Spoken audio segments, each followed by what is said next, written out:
Hello दोस्तों, स्वागत है आप लोगों का अपने यूट्यूब परिवार अरुण अकेडमी में। आज की क्लास में दोस्तों हम लोग पढ़ेंगे मौर्य वंश, गुप्त वंश, हर्षवर्धन और राजपूत काल, मैराथन क्लास। एकदम ये चैप्टर दोस्तों इसका निचोड़ पढ़ लेंगे। जो यूपी ट्रिपल एससी पेट के एग्जाम में दोस्तों ये सब टॉपिक मेंशन किया हुआ है। तो चलते हैं, स्टार्ट करते हैं दोस्तों, बिल्कुल देरी नहीं करते हैं। देखिए मौर्य वंश, देखिए मौर्य वंश का शासन कब से कब तक रहा है, तो 322 से 185 ईसा पूर्व। तो याद रखिएगा कि ईसा पूर्व में दोस्तों डेट उल्टा चलता है दोस्तों। तो याद रखिएगा कि मौर्य वंश का शासनकाल 322 से 185 ईसा पूर्व के अंतर्गत आता है। मौर्य वंश में दोस्तों बहुत से शासक आए, जैसे चंद्रगुप्त मौर्य, बिंदुसार, अशोक, कुणाल, दशरथ, संप्रति, शालीशुक, देववर्मन, शत, धनवन और बृहद्रथ। और टॉपिक में से दोस्तों क्वेश्चन बनता है चंद्रगुप्त मौर्य, बिंदुसार, अशोक और बृहद्रथ से। बृहद्रथ से दोस्तों यही ज्यादातर क्वेश्चन बनता है कि मौर्य वंश के अंतिम शासक कौन थे, तो बृहद्रथ थे। तो दोस्तों चलते हैं, स्टार्ट करते हैं बहुत ही शानदार तरीके से। देखिए मौर्य वंश के संस्थापक चंद्रगुप्त मौर्य थे। चंद्रगुप्त मौर्य ने अंतिम घनानंद यानी कि अंतिम नंद शासक घनानंद को पराजित करके मौर्य वंश की नींव रखी थी। तो चंद्रगुप्त मौर्य ने किस अंतिम नंद शासक को पराजित करके मौर्य वंश की नींव रखी थी दोस्तों, तो घनानंद को याद रखिएगा। चंद्रगुप्त के गुरु दोस्तों, इनके गुरु कौन थे, तो विष्णुगुप्त थे। आचार्य चाणक्य की पुस्तक दोस्तों अर्थशास्त्र है, जो कि राजनीति से संबंधित है। दोस्तों याद रखिएगा कि चाणक्य को ही कौटिल्य के नाम से भी जाना जाता है और विष्णुगुप्त के नाम से भी। तो चंद्रगुप्त मौर्य देख लेते हैं, इनका शासन 322 से 298 ईसा पूर्व के अंतर्गत दोस्तों आता है। चंद्रगुप्त मौर्य का साम्राज्य दोस्तों पूरे भारत पर ये क्या किए थे, अपनी राज्य स्थापित कर लिए थे। उत्तर में कश्मीर से लेकर दक्षिण में मैसूर तक, और उत्तर पश्चिम से दोस्तों ईरान, फारस से लेकर पूर्व में बंगाल तक दोस्तों। यानी कि लगभग दोस्तों भारत के हर एक राज्य में स्थापित कर लिए थे ये चंद्रगुप्त मौर्य, जो बहुत ही इनका एक शासन उभर के आया था दोस्तों। देखिए दोस्तों यूनानी लेखकों के द्वारा चंद्रगुप्त मौर्य को दिए गए नाम, तो दोस्तों बहुत लोग एंड्रोकोट्स बताते थे, बहुत लोग सैंड्रोकोट्स मानते थे। तो प्लूटार्क ने एंड्रोकोट्स बताया और जस्टिन ने सैंड्रोकोट्स बताया। लेकिन 1793 में एक सर विलियम जोन्स नामक एक व्यक्ति आते हैं, जिन्होंने सर्वप्रथम यह बताया कि यह नाम दोनों की दोनों नाम यह चंद्रगुप्त मौर्य के ही हैं। क्योंकि दोस्तों प्लूटार्क ने एंड्रोकोट्स बता रहे थे और जस्टिन ने सैंड्रोकोट्स बता रहे थे। तो 1793 में सर विलियम जोन्स ने कहा कि नहीं, ये दोनों ही नाम किसके हैं, तो चंद्रगुप्त मौर्य के हैं। तो याद रखिएगा चंद्रगुप्त के नाम एंड्रोकोट्स और सैंड्रोकोट्स दोनों हैं। और प्लूटार्क के अनुसार पूछेगा तो एंड्रोकोट्स, जस्टिन के अनुसार पूछेगा तो सैंड्रोकोट्स, याद रखिएगा। इनका दोस्तों अन्य नाम भारत का मुक्तिदाता इन्हें भी कहा जाता है। एंड्रोकोट्स सैंड्रोकोट्स आप लोग को समझ में आ गया होगा कि कैसे सर विलियम जोन्स ने कब कहा था। इनकी राजधानी दोस्तों पाटलिपुत्र थी। इनकी चंद्रगुप्त मौर्य की राजधानी पाटलिपुत्र। दोस्तों याद रखिएगा कि अब जाके पाटलिपुत्र का नाम पटना हुआ है, पहले पटने का नाम ही पाटलिपुत्र था। तो याद रखिएगा, भूलिएगा मत। इसके प्रधानमंत्री दोस्तों चाणक्य इसके प्रधानमंत्री थे। चाणक्य को विष्णुगुप्त के नाम से भी जाना जाता है, कौटिल्य के नाम से भी जाना जाता है। और भारत का मैकियावेली किसे कहते हैं, तो चाणक्य को यानी कि कौटिल्य को कहते हैं। 305 ईसा पूर्व में यूनान के शासक सेलुकस निकेटर को पराजित किया। दोस्तों यूनान के एक शासक हैं 305 ईसा पूर्व में सेलुकस निकेटर, उत्तर भारत पर आक्रमण करते हैं, लेकिन चंद्रगुप्त मौर्य ने उन्हें पराजित कर देते हैं। तो वही है कि 305 ईसा पूर्व में यूनान के शासक सेलुकस निकेटर को पराजित किया। इस युद्ध में पराजित होने के बाद सेलुकस ने अपनी बेटी हेलेना की शादी, किसकी, हेलेना की शादी चंद्रगुप्त से कर दिया। तो याद रखिएगा कि सेलुकस निकेटर ने आक्रमण किया था उत्तर भारत पे। तो वहाँ के शासक चंद्रगुप्त मौर्य ने इनको बहुत बुरी तरह से पराजित किया। तो इन्होंने क्या किया कि इन्होंने अपनी बेटी हेलेना की शादी चंद्रगुप्त से कर देते हैं और काबुल, कंधार, मकरान, हेरात प्रांत दहेज में दिया। जितने ये दोस्तों प्रांत हैं काबुल, कंधार, मकरान, हेरात, ये चंद्रगुप्त को दहेज के रूप में देते हैं। चंद्रगुप्त मौर्य के दरबार में सेल्यूकस का राजदूत मेगास्थनीज आया था, जिसने भारत में रहकर इंडिका नामक पुस्तक लिखी थी। तो दोस्तों याद रखिएगा दोस्तों, ये जो सेल्यूकस निकेटर इनको पराजित कर दिए थे चंद्रगुप्त मौर्य ने, तो इन्होंने सेल्यूकस ने एक राजदूत भेजते हैं मेगास्थनीज नाम का चंद्रगुप्त के दरबार में। क्यों भेजते हैं? क्योंकि वो तो जान ही गए, अब तो वो हमारे दामाद हो गए हैं।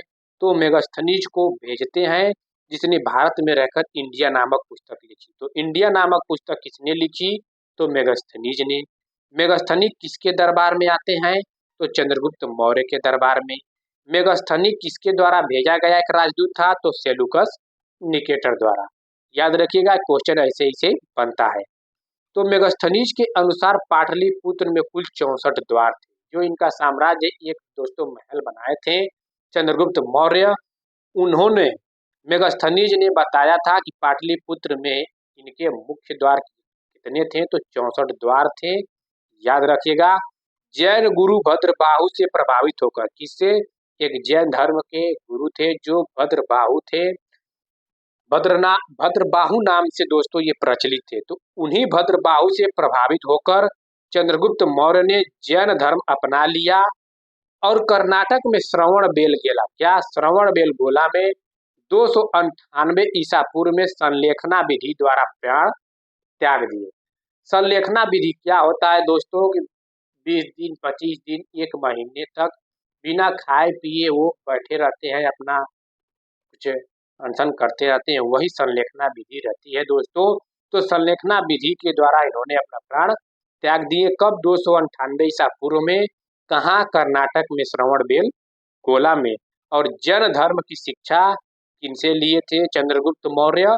तो जैन धर्म के एक गुरु भद्रबाहु थे, उन्हीं से। चलते हैं आगे बढ़ते हैं दोस्तों, बिंदुसार देखते हैं। बिंदुसार का 298 से 273 ईसा पूर्व इनका शासन रहता है। बिंदुसार चंद्रगुप्त मौर्य का उत्तराधिकारी बना। इसकी माता का नाम दुर्धरा था। तो बिंदुसार को अमित्रघात भी कहते हैं। अमित्रघात का अर्थ है शत्रुओं का नाश करने वाला। तो दोस्तों देखिए, बिंदुसार के पिता तो चंद्रगुप्त मौर्य है ही है, लेकिन माता का नाम इसलिए जोड़ा जाता है क्योंकि इन लोगों ने बहुत सी शादियां बहुत लोगों से करते थे, इसलिए इन लोगों का माँ से जोड़ दिया जाता है कि इनके माता का क्या नाम था? दुर्धरा था। तो बिंदुसार को अमित्रघात भी कहते हैं। अमित्रघात का अर्थ क्या है? शत्रुओं का नाश करने वाला। ये बहुत शत्रुओं को तहस नहस कर देते थे, इसीलिए इनका नाम रखा था अमित्रघात, जो शत्रुओं का नाश करने वाला। चंद्रगुप्त के पिता का नाम था, तो दोस्तों बिंदुसार के पिता का नाम था चंद्रगुप्त मौर्य और इनके 2 पुत्र थे, सुसीम व अशोक। तो याद रखिएगा, अशोक के पिता का नाम क्या था? तो बिंदुसार दोस्तों। और बिंदुसार के पिता का क्या नाम था? तो चंद्रगुप्त मौर्य। क्योंकि दोस्तों अशोक टॉपिक में दिया है यूपी ट्रिपल एस पेट के सिलेबस में, तो दोस्तों वो भी हम लोग पढ़ेंगे बहुत ही शानदार तरीके से अशोक के बारे में। जितना शिलालेख है इनके 14 वो भी पढ़ेंगे। तो अन्य नाम इनका क्या है बिंदुसार का? तो अमित्रघात, सिंहसेन और वरिसर भद्रसार। तो दोस्तों ये क्वेश्चन बनता भी है कि सिंहसेन और भद्रसार किसमें उल्लेख किया गया है, तो आगे देखेंगे अभी। तो बिंदुसार की रुचि किसमें थी? तो आजीविक संप्रदाय में थी। दोस्तों चंद्रगुप्त मौर्य ने जैन धर्म से जुड़े थे और ये बिंदुसार आजीविक संप्रदाय से जुड़ गए। और दोस्तों अशोक किससे? तो बौद्ध धर्म में चले गए। तो याद रखिएगा, ये क्वेश्चन बनता है। बिंदुसार को वायु पुराण में भद्रसार कहा, जबकि जैन ग्रंथों में सिंहसेन कहा गया है। तो भद्रसार दोस्तों किसमें कहा गया है? बिंदुसार को वायु पुराण में। और सिंहसेन किन ग्रंथों में बात की गई है बिंदुसार को? तो जैन ग्रंथों में। याद रखिएगा, सीरिया के शासक एंटीओकस ने अपना राजदूत डायमेक्स को बिंदुसार के दरबार में भेजा जाता है। दोस्तों राजदूत वही होते हैं, जैसे मान लीजिए आज में देखते हैं कि विदेशियों में राजदूत भारत का राजदूत कहा जाता है, तो वही राजदूत लगभग वही सेम है राजदूत दोस्तों। तो सीरिया के शासक एंटियोकस ने अपना राजदूत डायमेक्स को बिंदुसार के दरबार में भेजा था। तो बिंदुसार के दरबार में कौन से राजदूत आए थे? डायमेक्स आए थे। किन्होंने भेजा था? तो सीरिया के शासक एंटियोकस ने अपना राजदूत भेजा था। जैसे कि सेलुकस निकेटर ने मेगास्थनीज को भेजा था, तो वैसे ही सीरिया के शासक एंटियोकस ने डायमेक्स को बिंदुसार के दरबार में भेजा है। बिंदुसार ने सीरिया के नरेश से मीठी शराब, दोस्तों क्या मीठी शराब, अंजीर तथा यूनानी दार्शनिक की मांग की थी। एंटियोकस ने कहा मीठी शराब और सूखे अंजीर तो भेज दूंगा, लेकिन यवन दार्शनिक को नहीं भेज सकता, क्योंकि यवन कानून के अनुसार दार्शनिक को बेचा नहीं जाता है। तो सीरिया के नरेश ने मीठी शराब और अंजीर भेजा था, यूनानी दार्शनिक नहीं भेजता था। दोस्तों आज के ज़माने में आप लोग शराब पूरा देखे होंगे, ठीक है, मीठी शराब वही है और अंजीर वही है दोस्तों, चखना वखना समझ जाइए। तो बिंदुसार के ने सीरिया के नरेश से मीठी शराब और चखना वखना यानी कि अंजीर लेता रहा, लेकिन यूनानी दार्शनिक नहीं बेचता था, क्योंकि दार्शनिक को बेचना उचित नहीं माना जाता था उन लोगों के दोस्तों कानून के अनुसार। तो बिंदुसार का सेनापति आता है, कहता कि महाराज तक्षशिला में विद्रोह हो गया। कहाँ? तक्षशिला में विद्रोह हो गया। तो बिंदुसार महाराज कहते हैं कि सुसीम को भेजो। किसको भेजो? सुसीम को। अभी जस्ट पढ़े थे कि बिंदुसार के दो बेटों सुसीम और अशोक। तो बिंदुसार महाराज बोलते हैं कि सुसीम को भेजो। तो बिंदुसार का बड़ा बेटा सुसीम था, वह विद्रोह को दबाने में असफल रहा। क्या? विद्रोह को दबाने में असफल रहा। तब बिंदुसार ने अपने बेटे पुत्र अशोक, क्या?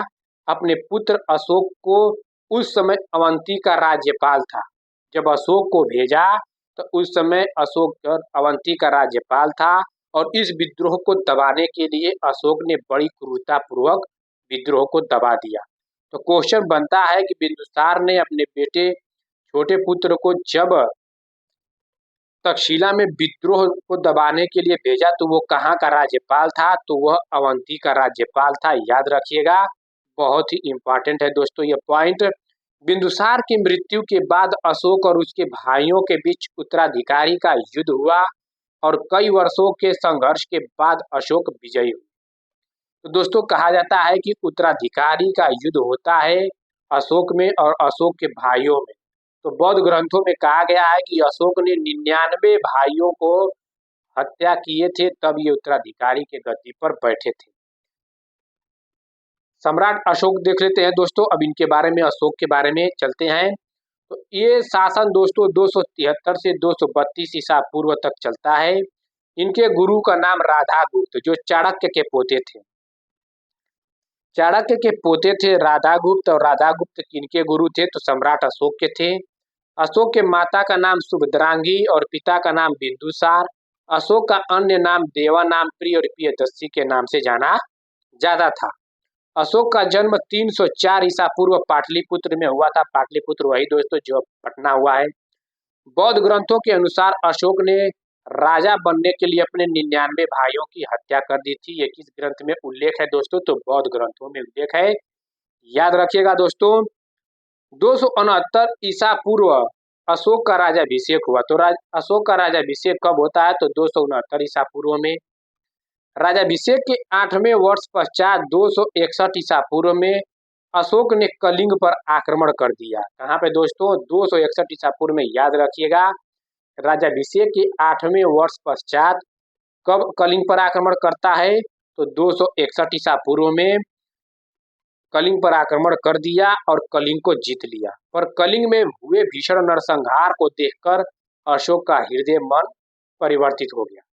दोस्तों 261 ईसा पूर्व में अशोक ने कलिंग पर जब आक्रमण किया तो बहुत लाखों में दोस्तों बहुत लोगों की मृत्यु हुई, हजारों लाखों संख्याओं में दोस्तों घायल हुए थे। तो इसी को अशोक देखकर, उसका नरसंहार देखकर दोस्तों अशोक का हृदय परिवर्तित हो गया, और उसका मन ये किया कि अब हम युद्ध लड़ाई नहीं करेंगे, क्योंकि उसमें बहुत सी खूने देखे थे अपने आंखों से। तो इसके बाद अशोक ने बौद्ध धर्म अपना लिया, और बौद्ध धर्म की शिक्षा अशोक ने उपगुप्त गुप्त ने दी थी। तो बौद्ध धर्म की शिक्षा अशोक को किसने दी थी? तो उपगुप्त ने दी थी, याद रखिएगा। बौद्ध धर्म के प्रचार के लिए अपने पुत्र महेंद्र व पुत्री संघमित्रा को श्रीलंका भेजा। तो बौद्ध धर्म प्रचार के लिए अशोक ने किसको भेजा? तो अपने पुत्र महेंद्र और पुत्री संघमित्रा को भेजा, याद रखिएगा। कलिंग का युद्ध दोस्तों, जो कलिंग है दोस्तों, ये कलिंग एक स्थान है उड़ीसा के पद्मनाभ से, या उड़ीसा में एक जगह है कलिंग, वही दोस्तों उड़ीसा के आसपास ये माना जाता है। तो इस कलिंग युद्ध का वर्णन दोस्तों 13वें शिलालेख में मिलता है, याद रखिएगा। अभी जितने 14 शिलालेख हैं हम लोग आगे पढ़ेंगे, तो याद रखिएगा कि 13वें शिलालेख में किसका जिक्र किया हुआ है? तो कलिंग युद्ध का। या कलिंग युद्ध का किस शिलालेख में वर्णित है? तो 13वें शिलालेख में। कलिंग की राजधानी दोस्तों कहाँ थी? तो तोसली थी। सम्राट अशोक ने कलिंग युद्ध के बाद भेरी घोष को बदलकर धम घोष अपना लिया। भेरी घोष दोस्तों वही युद्ध दोस्तों मार धार से प्रेरित था, प्रतीक था दोस्तों उसी का। और धम घोष मतलब शांति को अपना लिया, मतलब युद्ध की नीति से शांति की नीति। तो भेरी घोष याद रखेगा कि युद्ध नीति थी और धम घोष एक शांति नीति। तो वही है कि सम्राट अशोक ने कलिंग युद्ध के बाद भेरी घोष से को बदलकर धम घोष अपना लिया। अशोक ने धम्म की अवधारणा को लोकप्रिय बनाया और इसके बाद बौद्ध धर्म अपनाया दोस्तों। चलते हैं आगे बढ़ते हैं। अशोक महान की मृत्यु 232 ईसा पूर्व में हुई थी। अशोक ने बराबर की पहाड़ियों में 4 गुफाएं बनवाई थी। तो 4 गुफाएं बनवाई थी, इनकी गुफाओं का नाम याद रखिएगा, भूलिएगा मत। कड़, विश्व झोपड़ी, सुदामा गुफा और चौपार, ये सब कहाँ है? तो बराबर की पहाड़ियों में है दोस्तों। किस पहाड़ियों में है? तो बराबर की। निम्नलिखित में से इसमें से कौन से अशोक ने बराबर की पहाड़ियों में गुफाओं के नाम से उल्लिखित नहीं है? तो इसमें से 4 कोई दे देगा और एक अन्य कोई नहीं देगा। तो याद रखिएगा कि चारों की चारों गुफाएं याद रखिएगा किसकी है? तो अशोक की है। सांची के स्तूप का निर्माण मध्य प्रदेश में करवाया। कहाँ करवाया? मध्य प्रदेश में। किसने? अशोक ने। अशोक प्रथम भारतीय सम्राट हुआ जिसने अपने अभिलेखों की सहायता से सीधे अपनी प्रजा को संबोधित किया।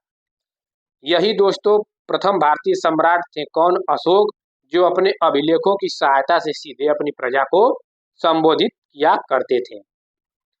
भारत में शिलालेखों का सर्वप्रथम किसने प्रचलन किया? तो दोस्तों अशोक ने किया। तो अशोक के दोस्तों 14 शिलालेख हैं और कितने स्तंभ लेख हैं? तो 7 स्तंभ लेख हैं और गुहालेख 3 है। तो याद रखिएगा, पूछता है कितने शिलालेख? 14। स्तंभ लेखों की संख्या भी पूछता है तो 7, गुहालेख 3, ये सब याद रखिएगा। 14, 7, 3 बहुत ही इंपॉर्टेंट ये पॉइंट है। अशोक के अभिलेखों की खोज दोस्तों सबसे पहले टी पैंथलर ने 1750 ईस्वी में किया था। और अशोक के अभिलेखों को सर्वप्रथम किसने पढ़ा? तो जेम्स प्रिंसप ने 1837 में पढ़ा था। अशोक के अभिलेखों की लिपि दोस्तों 4 लिपि थी, ब्राह्मणी लिपि, खरोष्टी लिपि, अरमाइक लिपि और ग्रीक लिपि। जो ब्राह्मणी लिपि दोस्तों भारत में प्रचलित थी और खरोष्टी लिपि दोस्तों पाकिस्तान में प्रचलित थी। अरमाइक लिपि अफगानिस्तान में और ग्रीक लिपि एशिया माइनर जिसे तुर्की के नाम से जाना जाता है। कहाँ? ग्रीक लिपि कहाँ की? तो तुर्की की दोस्तों। याद रखिएगा, ऐसे ही क्वेश्चन बनता है कि ब्राह्मणी लिपि कहाँ प्रचलित थी? भारत में। खरोष्टी लिपि पाकिस्तान में। अशोक के अभिलेखों की लिपि कितनी है? 4 है। कौन कौन है? फलाने फलाने ये है। ऐसे दोस्तों आप लोग याद रखिएगा। ये भी दोस्तों याद रखिएगा, ये पॉइंट बहुत ही इंपॉर्टेंट है। गुर्जरा मास्की नेट्टूर उद्गोलम अभिलेख पर अशोक का वास्तविक नाम मिलता है। तो दोस्तों अशोक का वास्तविक नाम किस अभिलेख पर मिलता है दोस्तों? तो 4 अभिलेख हैं, वो गुर्जरा, मास्की, नेट्टूर, उद्गोलम। तो गुर्जरा मास्की नेट्टूर उद्गोलम अभिलेख पर ही अशोक का नाम वास्तविक दोस्तों मिलता है और अन्य अभिलेखों में केवल देवा नाम प्रिय मिलता है। जितने भी अभिलेख हैं सिर्फ ये 4 अभिलेख को छोड़कर बाकी अभिलेख में देवा नाम प्रिय नाम के रूप में मिलता है। किनका? अशोक का। और अशोक का वास्तविक नाम अशोक किस अभिलेख में मिलता है? तो गुर्जरा मास्की नेट्टूर उद्गोलम दोस्तों। श्रीनगर शहर को किसने बसाया था? तो अशोक ने बसाया था, याद रखिएगा। चलते हैं आगे बढ़ते हैं। अशोक के 14 शिलालेख देख लेते हैं दोस्तों। देखिए, प्रथम शिलालेख में पशु बलि की निंदा की गई, सभी मनुष्य मेरी संतान है। दोस्तों एक राजा यानी कि प्रजा होता है तो सभी को एक छोटे दुलार के रूप में प्यार करते हैं, तो वही उसका मकसद हुआ कि सभी मनुष्य मेरी संतान है। तो किस अभिलेख में है, तो प्रथम अभिलेख में। दूसरे अभिलेख में लोक कल्याणकारी राज्य, जिसे दोस्तों चिकित्सा से संबंधित है, पशु व मनुष्य दोनों की चिकित्सा से संबंधित किसके अभिलेख में है, दूसरे अभिलेख में है। तीसरे अभिलेख में युक्त रज्जुक और प्रादेशिक अधिकारियों का दौरा किया गया है, तो तीसरे अभिलेख में है। धम्म का उद्घोष किस अभिलेख में है, तो चौथे अभिलेख शिलालेख में है दोस्तों। और पांचवा शिलालेख में धम्म महापात्रों की नियुक्ति के विषय में किया गया है दोस्तों, किस अभिलेख में, पांचवा। और आत्मनियंत्रण की शिक्षा किस शिलालेख में है, तो छठा शिलालेख में। सभी संप्रदायों के लिए सहिष्णुता किस शिलालेख में है, तो सातवें। सम्राट की धर्म यात्राओं का उल्लेख किस शिलालेख में किया गया है, तो आठवां शिलालेख में। ये इंपॉर्टेंट है दोस्तों, इसको भी ट्रिपल स्टार बना लीजिए कि सम्राट अशोक के धर्म यात्राओं का, जितने धर्म यात्रा किए थे दोस्तों ये, तो किस शिलालेख में है, तो आठवें शिलालेख में। दोस्तों ये सम्राट अशोक सभी धर्मों को सम्मान करते थे, किसी भी धर्म को पार्टिकुलर निशाना नहीं बनाते थे, तो ये याद रखिएगा। ये सम्राट अशोक धर्म धर्म यात्राओं का उल्लेख दोस्तों किस शिलालेख में, तो आठवां। धम्म समारोह की जब चर्चा करते थे दोस्तों, तो ये नौवां शिलालेख में है। धम्म नीति की श्रेष्ठता पर बल दिया गया है, तो किस शिलालेख में बताया गया है, तो अशोक के 10वां शिलालेख में। धम्म नीति की व्याख्या दोस्तों 11वां शिलालेख में की गई है। और स्त्री महापात्र की चर्चा यानी कि महामात्र की चर्चा दोस्तों किस शिलालेख में है, तो 12वां शिलालेख में। कलिंग युद्ध का वर्णन 13वां शिलालेख में है। इसको दोस्तों 5 स्टार बना लीजिए। क्या, इसको 5 स्टार बना लीजिए, बहुत ही वेरी वेरी इंपॉर्टेंट है। कलिंग युद्ध का वर्णन किस शिलालेख में किया गया है, तो अशोक के 13वें शिलालेख में किया गया है। 14वां में दोस्तों अशोक का जनता के प्रति धार्मिक रवैया। तो धार्मिक रवैया दोस्तों किसी भी बताया ना, किसी भी धर्म को ये टारगेट नहीं करते थे, सभी धर्मों को सम्मान करते थे। तो अशोक का जनता के प्रति धार्मिक रवैया किस शिलालेख में है, तो 14वें शिलालेख में है, याद रखिएगा। सबसे बड़ा शिलालेख 13वां शिलालेख। 13वें शिलालेख में दोस्तों कलिंग युद्ध का वर्णन किया गया है। दोस्तों यहाँ पे सबसे छोटा शिलालेख, दोस्तों बहुत विद्वानों का मतभेद, ये कंफ्यूजन है, कोई दोस्तों ऑथेंटिक जानकारी नहीं है कि सबसे छोटा शिलालेख कौन है, तो इसीलिए सबसे बड़ा शिलालेख कौन है, तो 13वां शिलालेख, याद रखिएगा। अशोक का एकमात्र शिला रूप चित्र कंगन हल्ली में पाया गया है, याद रखिएगा कि अशोक का एकमात्र शिला रूप चित्र कंगन हल्ली में पाया गया है। मौर्य वंश का अंतिम शासक कौन है दोस्तों, तो बृहद्रथ है, याद रखिएगा। बृहद्रथ की हत्या पुष्यमित्र शुंग द्वारा करके शुंग वंश की स्थापना की गई थी। तो शुंग वंश की स्थापना की गई थी पुष्यमित्र शुंग द्वारा, किसके हत्या करके, तो दोस्तों बृहद्रथ की। मौर्य वंश में दोस्तों ग्रांड ट्रंक रोड को उत्तरापथ के नाम से जाना जाता था, याद रखिएगा कि मौर्य वंश में ग्रांड ट्रंक रोड को किस नाम से जाना जाता था, तो उत्तरापथ के नाम से। गुप्त वंश देख लेते हैं दोस्तों। गुप्त वंश 240 से 540 ईसा पूर्व तक। गुप्त वंश भारत का एक प्राचीन साम्राज्य था, जिसे भारत का स्वर्ण युग कहा जाता है। तो भारत का स्वर्ण युग किसे कहा जाता है दोस्तों, किस वंश को, तो गुप्त वंश को। इसकी स्थापना श्री गुप्त ने की थी, लेकिन चंद्रगुप्त प्रथम को वास्तविक संस्थापक माना जाता था। दोस्तों चंद्रगुप्त मौर्य मत आ जाइएगा, क्योंकि वो मौर्य वंश में चंद्रगुप्त मौर्य हैं। इसमें दोस्तों गुप्त वंश में देखिए चंद्रगुप्त मौर्य में मौर्य वंश में दोस्तों चंद्रगुप्त मौर्य आते हैं, गुप्त वंश में चंद्रगुप्त प्रथम चंद्रगुप्त द्वितीय आते हैं, याद रखिएगा। नहीं तो बहुत लोग कंफ्यूजन करते थे, चंद्रगुप्त को मौर्य वंश में भेज देंगे तो दिक्कत है, ये याद रखिएगा। क्योंकि जो शासक है किस किस में है, ये अगर याद रहेगा आप लोग को तो दोस्तों पढ़ने में आसानी रहती है। तो याद रखिएगा कि श्री गुप्त ने की थी इसकी स्थापना, और वास्तविक संस्थापक किसे माना जाता है, चंद्रगुप्त प्रथम को। इसे भारतीय इतिहास का शास्त्रीय युग या स्वर्ण युग कहा गया। किसे, गुप्त वंश को भारतीय इतिहास का शास्त्रीय युग और स्वर्ण युग कहा जाता है। चलते हैं श्रीगुप्त देख लेते हैं। गुप्त वंश का संस्थापक कौन थे, तो श्रीगुप्त थे। इसने 240 ईसा ईस्वी में दोस्तों गुप्त वंश की स्थापना की, और 240 से 280 ईस्वी तक ये शासन किए। इसने दोस्तों एक उपाधि धारण की थी, तो महाराजा नाम की एक उपाधि धारण की किसने, श्रीगुप्त ने। और घटोत्कच ने भी महाराजा की उपाधि के नाम से भी जाना जाता है। तो याद रखिएगा श्रीगुप्त और घटोत्कच कौन सी उपाधि धारण किए थे, तो महाराजा की उपाधि। श्रीगुप्त के बाद उसका पुत्र घटोत्कच उसका उत्तराधिकारी बना और इसने भी क्या किए कि महाराजा की उपाधि धारण की थी। लेकिन चंद्रगुप्त ने महाराजा धीराज की उपाधि धारण की, याद रखिएगा। तो चंद्रगुप्त प्रथम गुप्त राजवंश के एक शक्तिशाली सम्राट थे जिन्होंने 319 से 335 ईस्वी तक शासन किया। उन्होंने गुप्त साम्राज्य का विस्तार किया। लिच्छवी राजकुमारी यानी कि कुमार देवी से विवाह किया। किससे? लिच्छवी राजकुमारी की एक कुमार देवी थे। चंद्रगुप्त प्रथम ने इन्हीं से विवाह किया जिससे साम्राज्य को शक्ति मिली और उन्होंने महाराजा धीराज की उपाधि धारण की जो उनकी सर्वोच्च शक्ति को दर्शाता है। उन्होंने पाटलिपुत्र यानी पटना को अपनी राजधानी बनाकर एक मजबूत सैन्य, राजनीतिक और आर्थिक आधार स्थापित किया और गुप्त साम्राज्य की नींव रखी। चंद्रगुप्त प्रथम जब गद्दी पर बैठा तभी उसने 319 ईस्वी में गुप्त संवत की शुरुआत की। तो गुप्त संवत की शुरुआत दोस्तों किसने किए थे? तो चंद्रगुप्त प्रथम ने। कब किए थे? जब चंद्रगुप्त प्रथम ने गद्दी पर बैठते हैं 319 ईस्वी में, उसी समय गुप्त संवत की स्थापना करते हैं। कौन? चंद्रगुप्त प्रथम। समुद्रगुप्त देख लेते हैं दोस्तों। यह कुमार देवी के पुत्र थे। समुद्रगुप्त किसके पुत्र थे? तो कुमार देवी के पुत्र थे। अतः अपने आप को लिच्छवी दौहित्र कहता था। समुद्रगुप्त की नीतियां आक्रामक तथा विस्तारवादी थी। इसने आर्यावर्त दोस्तों उत्तर भारत में जितने भी राज्य आते थे उन्हें पहले आर्यावर्त के नाम से जाना जाता था। तो याद रखिएगा आर्यावर्त यानी कि उत्तर भारत के 9 राज्यों को जीतकर अपने साम्राज्य में मिला लिया, जबकि दक्षिणावर्त यानी कि दक्षिण भारत को 12 राज्यों को पराजित कर दिया। इन्हीं विजयों के कारण इसे भारत का नेपोलियन कहा जाता है।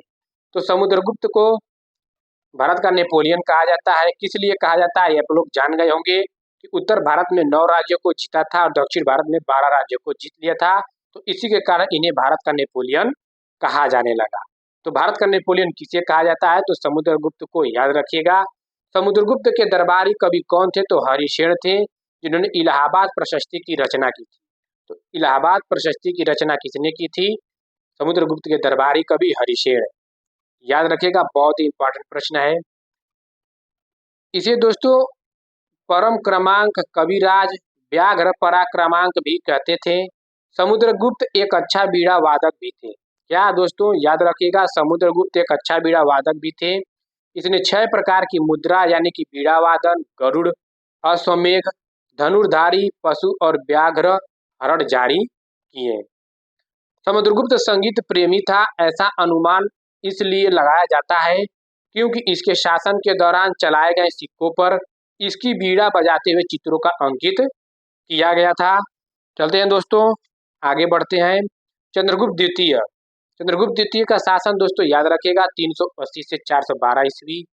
इन्होंने विक्रमादित्य और श्री विक्रम, विक्र क्रमांक और परम भागवत की उपाधि धारण की थी। तो चंद्रगुप्त द्वितीय ने विक्रमादित्य के नाम से भी इन्हें जाना जाता था। ये बहुत ही इंपॉर्टेंट है। विक्रमादित्य के नाम से किन्हें जाना जाता था? तो चंद्रगुप्त द्वितीय को। और श्री विक्रम भी इन्हें कहते थे। विक्र क्रमांक भी और परम भागवत की उपाधि के नाम से भी इन्हें जाना जाता था। इसने शक शासक रुद्र सिंह तृतीय को हराया तथा शकारी की उपाधि धारण की। तो याद रखिए ना कि शक शासक रुद्र सिंह होने के कारण यानी कि शक शासक का शासक होने के कारण जब इन्हें हराया तभी इन्हें शकारी की उपाधि धारण की। तो शकारी की उपाधि धारण किसने किए थे? तो चंद्रगुप्त द्वितीय ने। शकारी की उपाधि धारण चंद्रगुप्त द्वितीय ने कैसे धारण किए? तो शक शासक रुद्र सिंह तृतीय को हराया था तभी। इसकी 2 राजधानियां थी, पाटलिपुत्र और उज्जैन। तो याद रखिएगा कि पाटलिपुत्र के बाद दूसरी राजधानी किसने बनाया था उज्जैन को? तो चंद्रगुप्त द्वितीय ने बनाया था।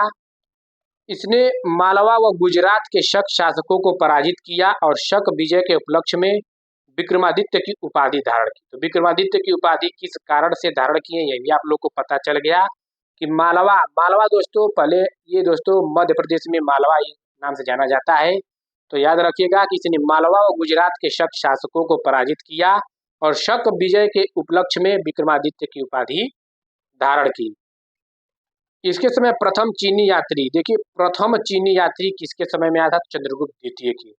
कौन आया था? तो फायान आया था।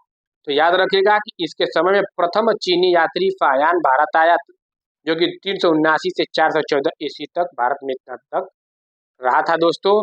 और फायान की पुस्तक का नाम क्या है? फायान से फाक्योकी।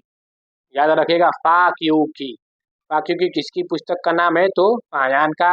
फायान किसके दरबार में आया? चंद्रगुप्त द्वितीय के शासन में आया था। चंद्रगुप्त द्वितीय के दरबार में 9 विद्वान रहते थे, जिन्हें नवरत्न कहा जाता था।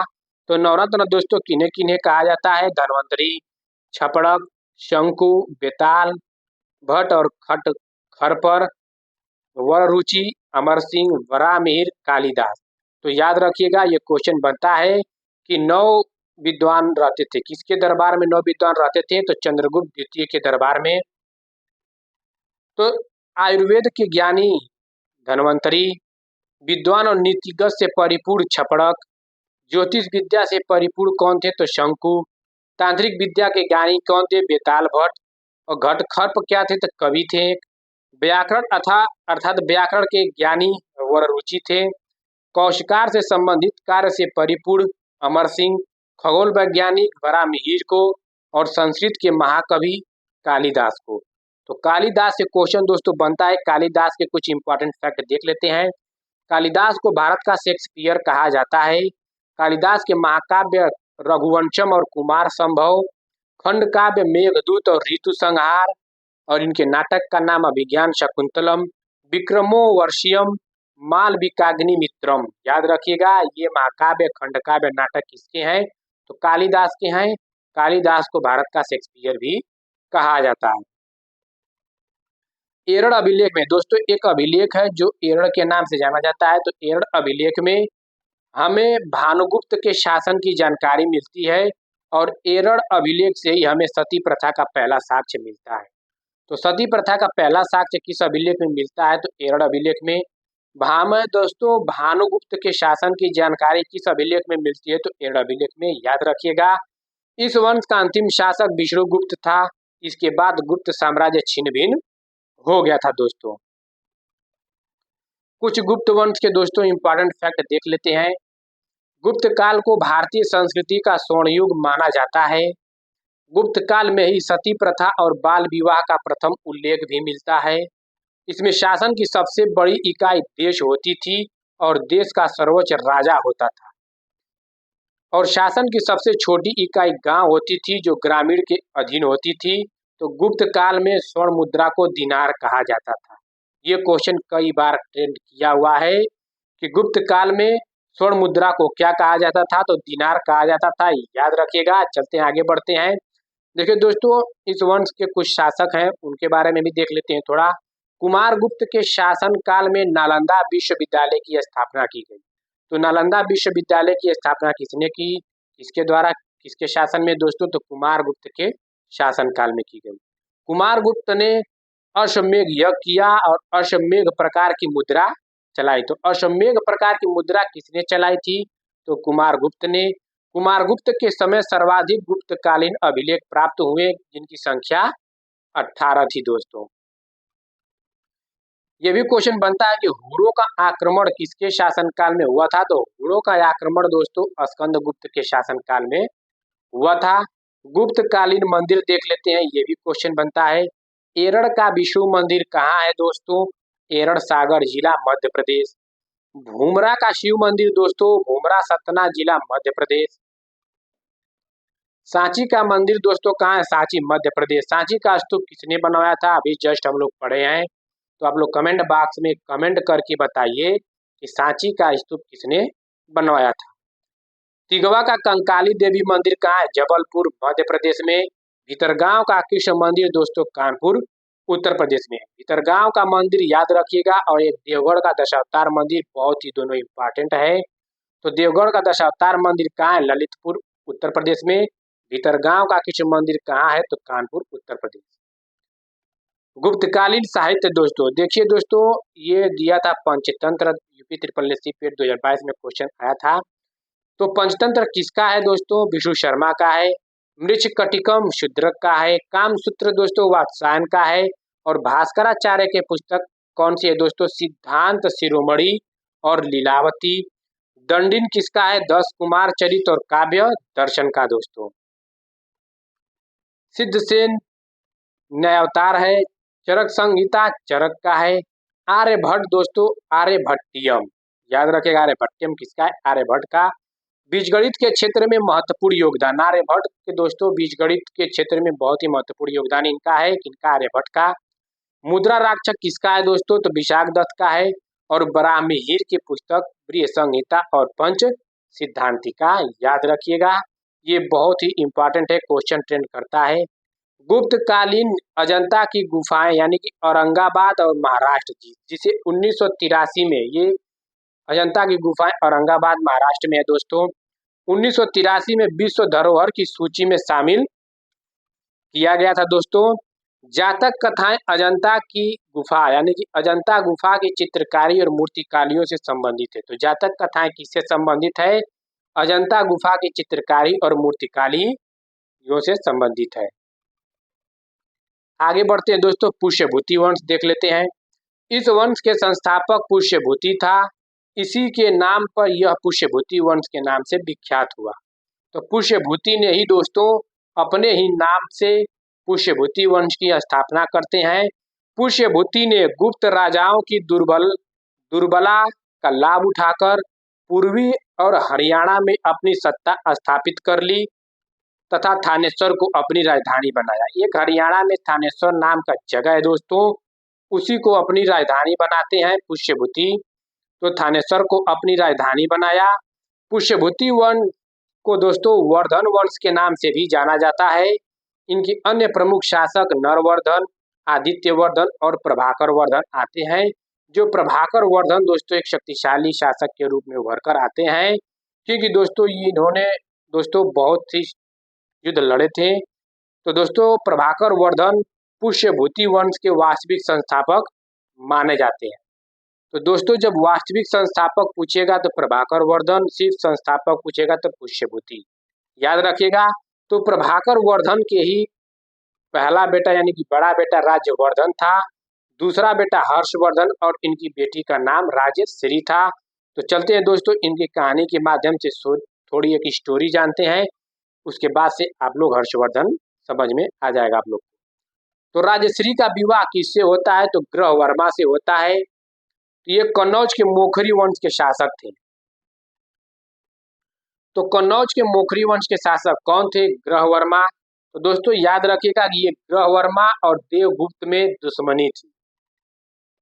ग्रहवर्मा ये कन्नौज के मोखरी वंश के शासक थे, ये कन्नौज से वहां से शासक कर रहे थे। और देवगुप्त दोस्तों एक मालवा के शासक थे जो मध्य प्रदेश में पड़ता है। और इसी देवगुप्त के एक दोस्त थे, कौन? शशांक। याद रखिएगा, ये पॉइंट बहुत ध्यान से सुनिएगा। ग्रहवर्मा कन्नौज के मोखरी वंश के शासक थे, देवगुप्त मध्य प्रदेश मालवा के शासक थे, और शशांक दोस्तों एक बंगाल में जगह पड़ता है गौड़ी नरेश के शासक थे। तो आप याद रखिएगा कि ये देवगुप्त और शशांक दोनों दो अच्छे मित्र थे, दोनों साथ साथ युद्ध लड़ते थे और ग्रहवर्मा से इन लोग की दुश्मनी थी। तो राजश्री का विवाह किससे होता है? ग्रहवर्मा से होता है। तो देवगुप्त की दुश्मनी थी तो इसने ग्रहवर्मा को मार देता है, यानी कि उसका वध कर देता है देवगुप्त, क्योंकि इन दोनों में दुश्मनी रहती थी। और राजश्री यानी कि ग्रहवर्मा की वाइफ को बंदी बना लेता है।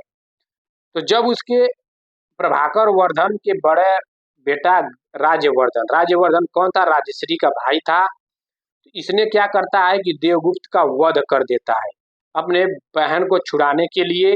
तभी वहां शशांक आ जाता है, इसका दोस्त है, किसका? देवगुप्त का दोस्त है दोस्तों शशांक, बहुत अच्छे दोनों दोस्त थे। तो जब देवगुप्त का वध करता है राज्यवर्धन तो शशांक आता है, तो शशांक राज्यवर्धन का वध कर देता है और राजश्री को छोड़ता नहीं। ये क्या देवगुप्त का दोस्त था। तब उसका दोस्तों हर्षवर्धन को पता चलता है कि उसके भाई को मारकर उसकी बहन को भी बंदी बनाया गया है, क्योंकि पहले इसका बड़ा बेटा जाता है अपनी बहन को छुड़ाने के लिए, तो इसने तो देवगुप्त का वध कर देता है, लेकिन इसका वध इसका देवगुप्त का दोस्त शशांक कर देता है। तो शशांक को मारने के लिए हर्षवर्धन पहुंचता है और शशांक का वध कर देता है और अपनी बहन को वहां से लेकर आता है। तो दोस्तों याद रखिएगा कि कन्नौज के शासक थे, तो कन्नौज पे पहले ग्रहवर्मा का शासन था दोस्तों। इन्होंने मारते हैं तो राज्यवर्धन, देवगुप्त और शशांक वहां के कन्नौज के वहां से शासक बनते हैं और वहां से अपनी सत्ता स्थापित करके साम्राज्य चलाते हैं। तो हर्षवर्धन ने शासक का वध करके कन्नौज को भी अपनी राजधानी बना लेता है। यानी कि दोस्तों ये दोनों साथ साथ, कन्नौज के साथ साथ दोस्तों वहां का भी, क्योंकि ग्रहवर्मा का पहले तो शासक था वहां का, तो इसने कन्नौज को जीत लिया। तो कन्नौज को दूसरी राजधानी किसने बनाया? तो यही हर्षवर्धन ने। आगे देखते हैं दोस्तों। दोस्तों देखिए, इनकी माता यशोमती, पिता प्रभाकर वर्धन, बड़ा भाई राज्यवर्धन, सब हम लोग डायग्राम से पढ़ लिए हैं। राज्यवर्धन की हत्या के बाद 16 वर्ष की आयु में हर्षवर्धन थानेश्वर का शासक बना। दोस्तों थानेश्वर के शासक तो थे ही थे, तो कन्नौज को जब शशांक देवगुप्त ने वहां पे जीत लिया था, तो दोस्तों उनको, शशांक को मारकर राज्यवर्धन, ये हर्षवर्धन ने क्या किए कि वहां से भी शासक अपना चलाना शुरू कर दिए। तो हर्षवर्धन और उनकी बहन दोनों ने थानेश्वर और कन्नौज से शासन करते हैं। तो हर्षवर्धन ने गणेश, नरेश, शशांक को पराजित किया। तो आप लोगों को पता चल गया होगा गणेश, नरेश, शशांक को कैसे पराजित करते हैं। हर्षवर्धन ने अपनी राजधानी थानेश्वर से कान्य को यानी कन्नौज को हस्तांतरित करते हैं, क्योंकि वहां से दोनों लोग क्या करते हैं, दोनों को राजधानी बनाए थे। तो कन्नौज के बाद थानेश्वर के बाद दूसरी राजधानी किसने बनाया? तो दोस्तों हर्षवर्धन ने। हर्षवर्धन को नर्मदा नदी के तट पर चालुक्य वंश के राजा पुलकेशिन द्वितीय ने हराया था। हर्षवर्धन दोस्तों जानते हैं कि उत्तर भारत में तो हम सत्ता स्थापित कर ही लिए हैं। अब चलते हैं दक्षिण भारत में। तो दक्षिण पर दोस्तों सत्ता स्थापित करने के क्रम में जाते हैं, लेकिन पुलकेशिन द्वितीय चालुक्य वंश के एक राजा थे जो बहुत ही शक्तिशाली राजा थे। तो उन्होंने हर्षवर्धन को नर्मदा नदी के तट पर हरा दिया। किसने? पुलकेशिन द्वितीय ने। हर्षवर्धन के नाटक का नाम देखिए, नागानंद, रत्नावली और प्रियदर्शिका। याद रखिएगा। हर्षवर्धन के दरबारी कवि बाणभट्ट थे, जिन्होंने हर्षचरित कादंबरी नामक पुस्तक लिखी थी। तो हर्षवर्धन के दरबारी कवि कौन थे दोस्तों? तो हर्षवर्धन के दरबारी कवि बाणभट्ट थे, जिन्होंने हर्षचरित कादंबरी नामक पुस्तक लिखी थी। हर्षवर्धन अपनी धार्मिक सभा प्रयाग में किया था। हर्षवर्धन ने कुंभ मेले की शुरुआत कराई थी। तो हर्षवर्धन ने ही दोस्तों कुंभ मेले की शुरुआत कराई थी। तो कुंभ मेले की शुरुआत किसने कराई? तो हर्षवर्धन ने। कुंभ मेले कहाँ कहाँ लगता है दोस्तों? प्रयागराज संगम उत्तर प्रदेश में, हरिद्वार गंगा नदी उत्तराखंड में, नासिक में गोदावरी नदी पर महाराष्ट्र में, उज्जैन क्षिप्रा नदी मध्य प्रदेश में। तो याद रखिएगा कि कुंभ मेले की शुरुआत किसने कराई थी? तो हर्षवर्धन ने, और अपनी धार्मिक सभा प्रयाग में किया करते थे। हर्षवर्धन के समय ह्वेनसांग चीनी यात्री आया, और ह्वेनसांग दोस्तों 630 से 645 ईस्वी लगभग 15 वर्षों तक भारत में रहा। ह्वेनसांग की पुस्तक का नाम दोस्तों क्या है? सी यू की। यह 15 वर्षों तक भारत में रहा। इसे यात्रियों का राजकुमार, वर्तमान शाक्यमुनि कहा जाता है। किन्हें? ह्वेनसांग को दोस्तों यात्रियों का राजकुमार और वर्तमान शाक्यमुनि कहा जाता है। इसने हर्षवर्धन की सेना को चतुरंगड़ी कहा था। तो दोस्तों हर्षवर्धन की सेना को चतुरंगड़ी किसने कहा था? तो ह्वेनसांग ने। ह्वेनसांग हर्षवर्धन को शिलादित्य कहता था। तो शिलादित्य के नाम से किसे जाना जाता था? तो हर्षवर्धन को। याद रखिएगा, हर्षवर्धन की ही उपाधि का नाम शिलादित्य है। तो किसने कहा था? तो ह्वेनसांग ने हर्षवर्धन को शिलादित्य कहकर पुकारा करता था। चलते हैं राजपूत काल देख लेते हैं दोस्तों। राजपूतों का उदय 7वीं शताब्दी ईस्वी से 12वीं शताब्दी ईस्वी के बीच हुआ था, जब हर्षवर्धन की मृत्यु के बाद भारत में कई छोटे बड़े राजपूत राज्यों का उदय हुआ। इस काल को राजपूत काल के रूप में भी जाना जाता है। तो दोस्तों याद रखिएगा। चलते हैं अग्निकुंड सिद्धांत देख लेते हैं। बहुत से दोस्तों विद्वान आए थे, तो बहुत से विद्वानों ने राजपूत कालों का उदय अलग अलग अपने विचार बताए थे। तो एक अग्निकुंड सिद्धांत देखते हैं, यही हम लोग का इम्पोर्टेंट है। और इसी अग्निकुंड सिद्धांत से गुर्जर, प्रतिहार, परमार, चालुक्य और चौहान की उत्पत्ति होती है, और इन्हीं से क्वेश्चन बनता है दोस्तों। तो यह सिद्धांत जो मुख्य रूप से पृथ्वीराज रासों में वर्णित है। कौन सा सिद्धांत दोस्तों? अग्निकुंड सिद्धांत किसमें वर्णित है? पृथ्वीराज रासों में। कहता है कि राजपूतों की उत्पत्ति ऋषि वशिष्ठ द्वारा आबू पर्वत, कौन सी पर्वत दोस्तों, आबू पर्वत याद रखिएगा, आबू पर्वत पर किए गए यज्ञ से हुई है। इस यज्ञ से 4 योद्धा प्रतिहार, परमार, चालुक्य और चौहान उत्पन्न हुए, जो बाद में राजपूत कहलाए दोस्तों। राजपूत के काल को भारत के अंधे युग के रूप में जाना जाता है। तो भारत के अंधे युग के रूप में किस काल को जाना जाता है, तो राजपूत काल के नाम से जाना जाता है। याद रखिएगा, गुर्जर प्रतिहार वंश, यही प्रतिहार दोस्तों गुर्जर प्रतिहार वंश के नाम से जाना जाता है। तो चलते हैं दोस्तों, देख लेते हैं एक एक करके। गुर्जर प्रतिहार वंश, जिसे प्रतिहार वंश के नाम से भी जाना जाता है, उत्तर भारत में एक शक्तिशाली राजवंश था। कौन, गुर्जर प्रतिहार वंश उत्तर भारत में एक शक्तिशाली राजवंश था। यह वातापी के चालुक्यों के सामंत थे। राजस्थान गुजरात के मध्य के क्षेत्र थे, जिसकी राजधानी भीनवाल जो राजस्थान में पड़ती थी। तो कौन सी राजधानी थी, भीनवाल थी। नागभट्ट प्रथम, दोस्तों गुर्जर प्रतिहार वंश के शासक उभर के आते हैं नागभट्ट प्रथम। यह गुर्जर प्रतिहार वंश का संस्थापक था, लेकिन दोस्तों गुर्जर प्रतिहार वंश का वास्तविक संस्थापक वत्सराज को माना जाता है। तो जब संस्थापक पूछे गुर्जर प्रतिहार वंश का, तो नागभट्ट प्रथम, वास्तविक संस्थापक वत्सराज। तो याद रखिएगा कि गुर्जर प्रतिहार वंश का संस्थापक नागभट्ट प्रथम। इसे मलेच्छों का नाशक कहा जाता था।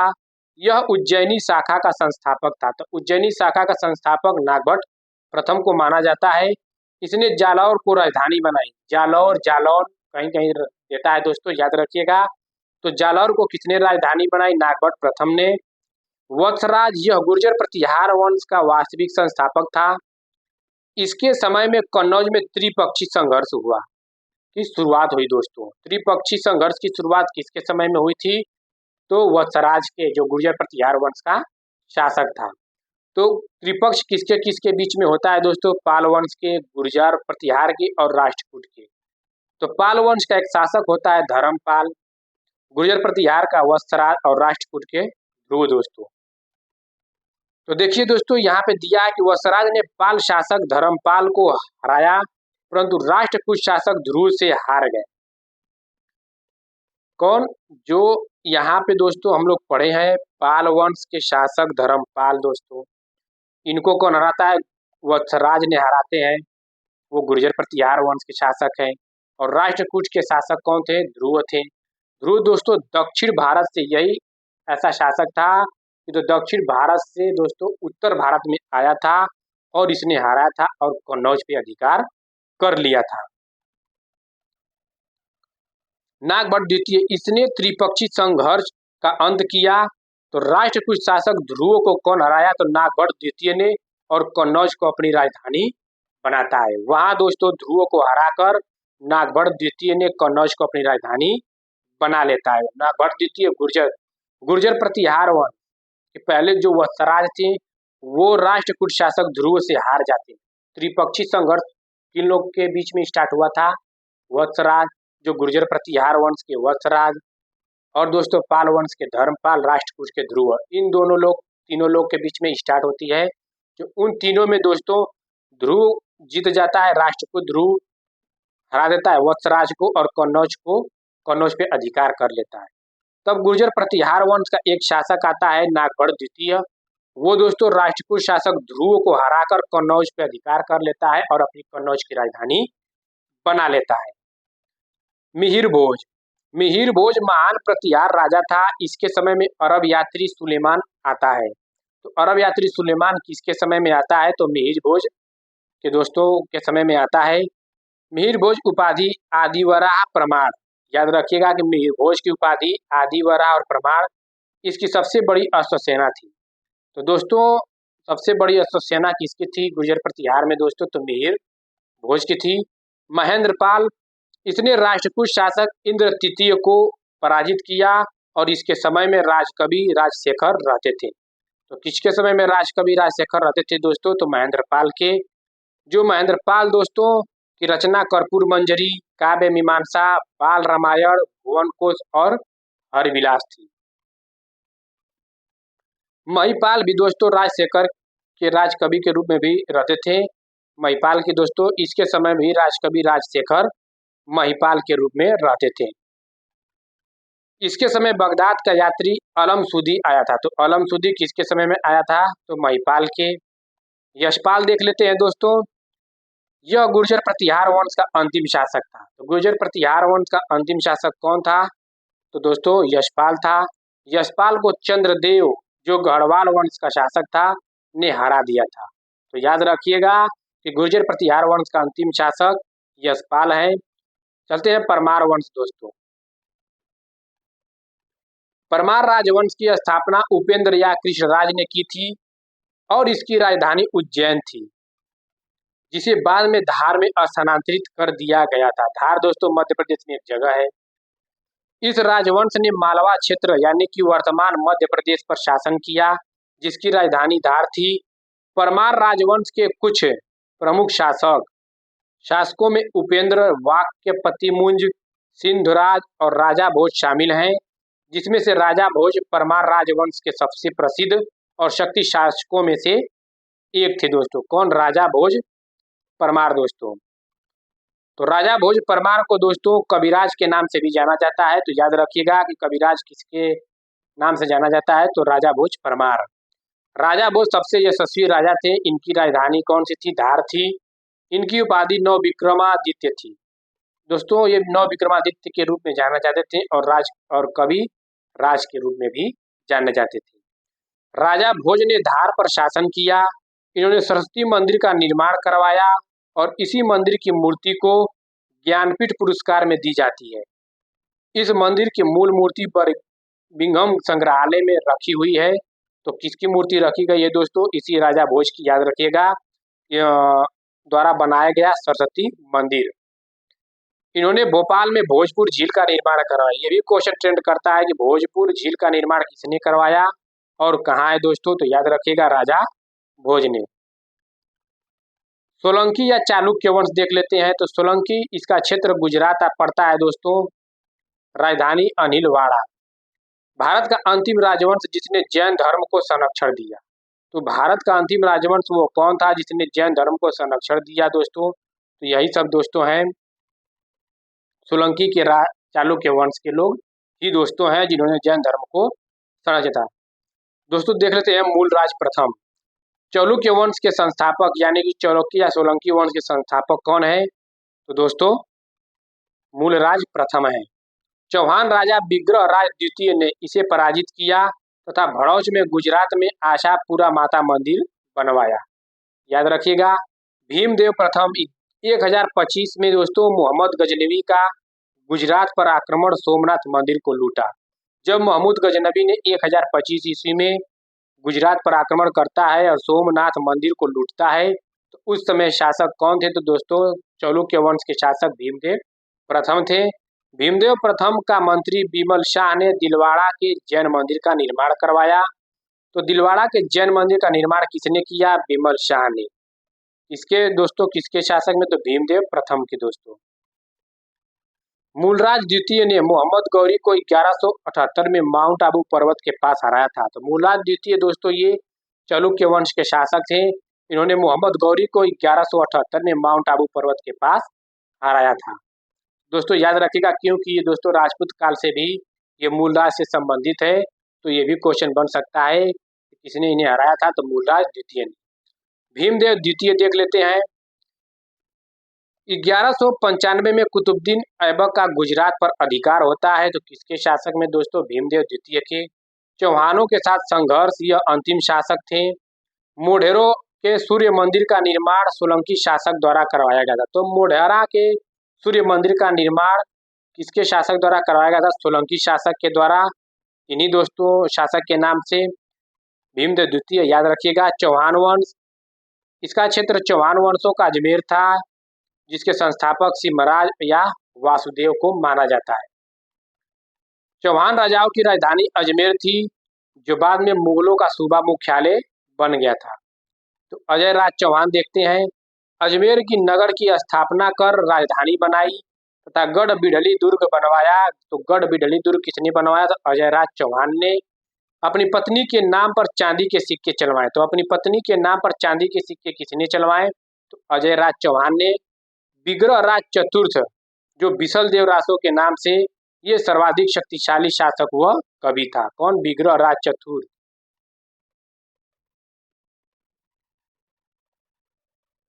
हरिकेली नाटक लिखा, तो हरिकेली नाटक किसने लिखा था दोस्तों?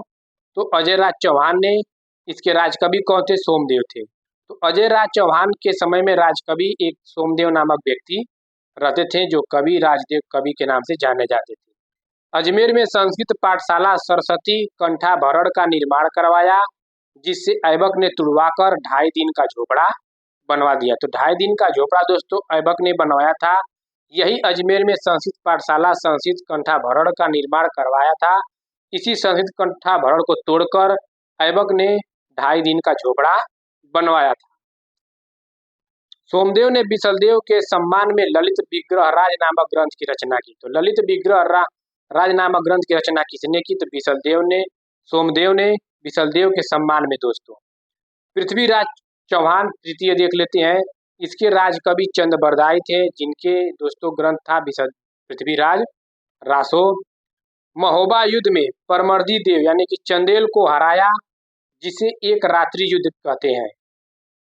एक रात्रि युद्ध किसे कहते हैं? महोबा युद्ध में परमर्दी देव को हराया, जिसे एक रात्रि युद्ध के नाम से जाना जाता है। तो परमर्दी देव को किसने हराया? पृथ्वीराज चौहान तृतीय ने। तराइन का प्रथम युद्ध कब होता है? 1191 में। किसके बीच? मोहम्मद गौरी और पृथ्वीराज चौहान के बीच, जिसमें पृथ्वीराज चौहान तृतीय जीत जाता है, मोहम्मद गौरी की हार हो जाती है। तराइन की द्वितीय युद्ध में 1192 में होती है, जो चौहान हार जाते हैं। भारत में कुछ गद्दारों के कारण दोस्तों पृथ्वीराज चौहान को हरा दिया जाता है। तो याद रखिएगा कि 1191 में मोहम्मद गौरी की हार हुई थी, पृथ्वीराज चौहान जीत गए थे। 1192 में पृथ्वीराज चौहान हार गए, चौहान की हार हुई दोस्तों, और कुछ गद्दारों के कारण दोस्तों ये हारे थे। नहीं तो मोहम्मद गौरी को तो जीवनदान बहुत दिए थे पृथ्वीराज चौहान। गढ़वाल वंश देख लेते हैं। तो गढ़वाल वंश के संस्थापक चंद्रदेव थे दोस्तों, जिसकी राजधानी वाराणसी है। जो शक्तिशाली शासक एक गोविंद चंद्र है। इस वंश का शक्तिशाली शासक कौन है दोस्तों? तो गोविंद चंद्र। याद रखिएगा, गोविंद चंद्र के मंत्री लक्ष्मीधर ने कृत कल्पतरु नामक ग्रंथ की रचना की। गोविंद चंद्र की पत्नी कुमार देवी ने सारनाथ में धर्मचक्र जीर्ण विहार के निर्माण करवाया था। अंतिम शासक कौन थे? तो जयचंद्र थे। गढ़वाल वंश के अंतिम शासक जयचंद्र, कवि श्रीहर्ष। तो याद रखिएगा, तो जयचंद्र के कवि दोस्तों किसके शासन काल में श्रीहर्ष रहते थे? तो जयचंद्र के जो अंतिम शासक थे। चंदावर युद्ध दोस्तों 1194 ईस्वी में लड़ता है, जो जयचंद और मोहम्मद गौरी के बीच में लड़ा जाता है, और जयचंद मारा गया इस युद्ध में। इसकी पुत्री संयोगिता की अपहरण पृथ्वीराज द्वितीय ने किया था दोस्तों। वही जो हम लोग 1192 में तराइन का द्वितीय युद्ध पढ़े थे। तो याद रखिएगा, जयचंद ने ही मोहम्मद गौरी से मिलकर पृथ्वीराज चौहान को हराए थे। तो अब देखिए, जब वो मिलकर हराए थे तो इसी जयचंद को मोहम्मद गौरी ने फिर मार देता है। तो याद रखिएगा कि इल्तुतमिश ने कन्नौज पर अधिकार कर गढ़वाल वंश के शासक को समाप्त कर दिया था। तो गढ़वाल वंश के शासक को किसने समाप्त किया? इल्तुतमिश ने, कन्नौज पर अधिकार करके। चंदेल वंश देख लेते हैं दोस्तों। चंदेल वंश के संस्थापक नन्नुक, जो चंद्रवर्मन के नाम से जाने जाते हैं। इसकी राजधानी खजुराहो, जो पहले कालिंजर के नाम से जाना जाता था। कालिंजर पहले थी दोस्तों राजधानी। राजा धंग के द्वारा कालिंजर से राजधानी परिवर्तित करके खजुराहो किया गया। दोस्तों जो नन्नुक चंद्रवर्मन थे, इन्होंने पहले चंदेल वंश की राजधानी कालिंजर से ये हटाकर खजुराहो राजधानी लाए। तो फिर राजा धंग के द्वारा कालिंजर से राजधानी परिवर्तित करके ये भी खजुराहो को किया। राजा धंग ने ही कंदरिया महादेव मंदिर खजुराहो का निर्माण करवाया था। तो पहले राजधानी कालिंजर थी, जो अब चंदेल वंश ने खजुराहो स्थापित किया था। यशोवर्मन प्रमुख शासक था। तो चंदेल वंश का यशोवर्मन प्रमुख शासक था। खजुराहो में चतुर्भुज मंदिर, विष्णु मंदिर का निर्माण करवाया। चंदेल शासक विद्याधर ने प्रतिहार राजा राज्यपाल की हत्या की थी। तो चंदेल शासक विद्याधर ने प्रतिहार राजा राज्यपाल की हत्या किसने की? चंदेल शासक ने। परमर्दी देव यह चंदेल वंश का अंतिम शासक था। तो चंदेल वंश का अंतिम शासक कौन था दोस्तों? तो परमर्दी देव। याद रखिएगा, आई होप दोस्तों आप लोग को वीडियो अच्छा लगा हो। अगर अच्छा लगा तो चैनल को लाइक, सब्सक्राइब, शेयर, कमेंट कर दीजिए, जिससे हमें भी मोटिवेट मिलता रहे। ठीक है दोस्तों, आप लोग का बहुत बहुत धन्यवाद।